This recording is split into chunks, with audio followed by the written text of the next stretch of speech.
అందుకే చెప్తుంటాను, రోడ్డు మీద నువ్వు వెళ్తున్నప్పుడు ఏదైనా లారీ గుద్దేసిపోయింది అనుకో, గుద్దేసి రోడ్డు మీద బడి రక్తంలో కొట్టుకుంటున్నావు అనుకో, అప్పుడు ఎవడో వచ్చి బాబు హాస్పిటల్కి వెళ్తావరా అంటే, నువ్వు మా అవుట్లేనా, నువ్వు మా అవుట్లు అయితే తీసుకెళ్ళు, నువ్వు మా అవుట్లు కాకపోతే నన్ను అసలు ముట్టుకోక లేపకు, ఇలాగే చచ్చిపోని అన్నావు అనుకో, అక్కడ గుర్తొస్తాయి మనకి. గుర్తొస్తాయా? రావు.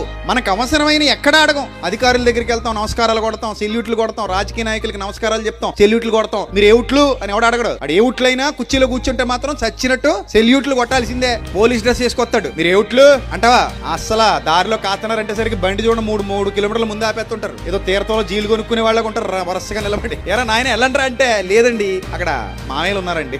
ఏం చేస్తారండి మామయ్యలు? లైసెన్స్ అది లేకపోతే పెళ్లి చేస్తారండి, లేకపోతే ఫైన్ వేస్తారండి. మరి వాళ్ళు ఏ డ్రెస్ వేసుకున్నారు? పోలీస్ డ్రెస్ వేసుకున్నారు. ఆ పోలీస్ డ్రెస్ దగ్గర ఎప్పుడైనా మీరు ఏ ఉట్లో నడుతాటే అడగో. అంటే వీళ్ళకి అవసరమైన చోట లేని జబ్బు వీళ్ళకి కావాలనుకున్నప్పుడు వస్తుంది బయటికి. చూసారా మనిషి ఎందుకు ఇలాంటి ధోరణిలోకి అడుగు పెడుతున్నాడంటే అతని హృదయంలో ఉన్న జాడ్యాన్ని బట్టి. అందుకే చెప్తుంటాను,